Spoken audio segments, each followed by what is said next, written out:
लड़की को पता चलता है कि उसके मोम डैड घर से बाहर जा रहे हैं तो वो अपने बॉयफ्रेंड को घर बुला लेती है। दरअसल इस लड़की का नाम अहाना होता है जो दिखने में काफी खूबसूरत होती है और इस लड़के का नाम हर्षा होता है जो अपनी लाइफ से बहुत दुखी था क्योंकि आज तक उसकी कोई गर्लफ्रेंड नहीं बनी थी। इसीलिए डेटिंग वेबसाइट पर गर्लफ्रेंड को ढूंढ रहा था और उसको एक लड़की की प्रोफाइल दिखाई देती है जो अहाना ही होती है। अहाना को भी हर्षा पसंद आ जाता है इसलिए उसकी रिक्वेस्ट एक्सेप्ट हो जाती है और उनका बातें करने का सिलसिला शुरू हो जाता है। कुछ दिन में ही दोनों काफी करीब आ जाते हैं और मिलना भी शुरू हो जाता है, लेकिन उनके बीच अभी तक कोई बल्लेबाजी नहीं हुई थी। एक दिन अहाना को पता चलता है कि उसके मोम डैड कहीं जा रहे हैं। फिर क्या था, अहाना रात को घर पर पार्टी रखती है जिसमें हर्षा भी आया था। अहाना हर्षा को अपने सभी दोस्तों से मिलवाती है और दोनों बहुत एंजॉय करते हैं। अब सभी लोग चले जाते हैं लेकिन हर्षा यही रह जाता है। फिर क्या था, फिर वही होता है जिसका इंतजार दुनिया का हर लड़का करता है। अब सुबह हो जाती है। अहाना देखती है कि हर्षा बच्चे की तरह सो रहा है, इसलिए अहाना नहाने के लिए वॉशरूम चली जाती है। अब नौकरानी का घर आने के लिए कॉल आता है लेकिन अहाना आ जाने के लिए मना कर देती है।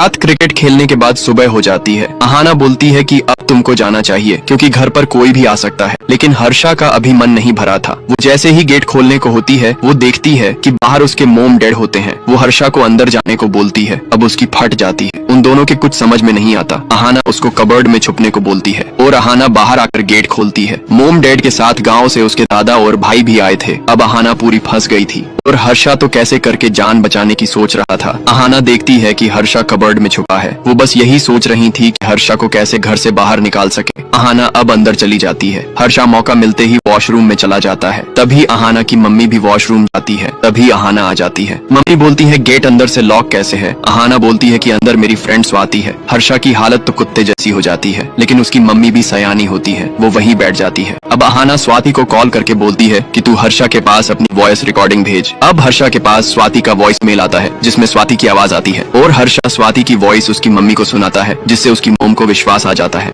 रात क्रिकेट खेलने के बाद सुबह हो जाती है। अहाना बोलती है कि अब तुमको जाना चाहिए क्योंकि घर पर कोई भी आ सकता है, लेकिन हर्षा का अभी मन नहीं भरा था। वो जैसे ही गेट खोलने को होती है वो देखती है कि बाहर उसके मोम डैड होते हैं। वो हर्षा को अंदर जाने को बोलती है। अब उसकी फट जाती है। उन दोनों के कुछ समझ में नहीं आता। अहाना उसको कबर्ड में छुपने को बोलती है और अहाना बाहर आकर गेट खोलती है। मोम डैड के साथ गाँव से उसके दादा और भाई भी आए थे। अब अहाना पूरी फंस गई थी और हर्षा तो कैसे करके जान बचाने की सोच रहा था। अहाना देखती है कि हर्षा कबर्ड में छुपा है। वो बस यही सोच रही थी कि हर्षा को कैसे घर से बाहर निकाल सके। अहाना अब अंदर चली जाती है। हर्षा मौका मिलते ही वॉशरूम में चला जाता है। तभी अहाना की मम्मी भी वॉशरूम जाती है। तभी अहाना आ जाती है। मम्मी बोलती है गेट अंदर से लॉक कैसे है। अहाना बोलती है कि अंदर मेरी फ्रेंड स्वाति है। हर्षा की हालत तो कुत्ते जैसी हो जाती है लेकिन उसकी मम्मी भी सयानी होती है। वो वहीं बैठ जाती है। अब अहाना स्वाति को कॉल करके बोलती है कि तू हर्षा के पास अपनी वॉइस रिकॉर्डिंग भेज। अब हर्षा के पास स्वाति का वॉइस मेल आता है जिसमें स्वाति की आवाज आती है और हर्षा स्वाति की वॉइस उसकी मम्मी को सुनाता है जिससे उसकी मोम को विश्वास आ जाता है। अहाना डरी हुई थी क्योंकि उसने बॉयफ्रेंड को वॉशरूम में छिपा रखा था। उसके झूठ बोल दिया था कि अंदर मेरी दोस्त स्वाति नहा रही है जिससे वो बच जाती है। कुछ देर बाद ही स्वाति उसके गेट पर आ जाती है। अब उसकी फिर से फट जाती है कि मोम ने उसको गेट पर देख लिया तो पता चल जाएगा कि वॉशरूम में कोई और है। इसलिए जैसे ही उसकी मोम अंदर जाती है अहाना गेट खोलकर उसको अंदर ले आती है और इधर हर्षा मौका मिलते है वॉशरूम से बाहर आकर एक बेड के अंदर छिप जाता है और अपने दोस्त रघु को कॉल करके पूरी रामायण सुनाता है कि मैं गर्लफ्रेंड के घर नल चलाने आया था कि तभी इसकी फैमिली आ गई। यहाँ अहाना हर्षा को ढूंढ रही थी कि ये कहाँ चला गया। जैसे ही वो बेड उठाकर देखती है तो हर्षा सुअर के जैसे बाहर निकलता है। अहाना को गुस्सा आ रहा था कि वो हर्षा को कैसे बाहर निकाले। अब वे तीनों आपस में डिस्कस करके बाहर निकलने का प्लान सोचते हैं और हर्षा विंडो से बाहर निकलकर बिल्डिंग से उतरने की कोशिश करता है, लेकिन इतनी गहराई देखकर उसकी हालत खराब हो जाती है और वो दुम दबाकर वापस वहीं आ जाता है और हर्षा को देखकर अहाना का मूड फिर से खराब हो जाता है। तभी उसकी मम्मी आ जाती है लेकिन वे दोनों कैसे करके उसको छुपा लेती हैं, लेकिन उसकी माँ को कुछ डाउट हो जाता है।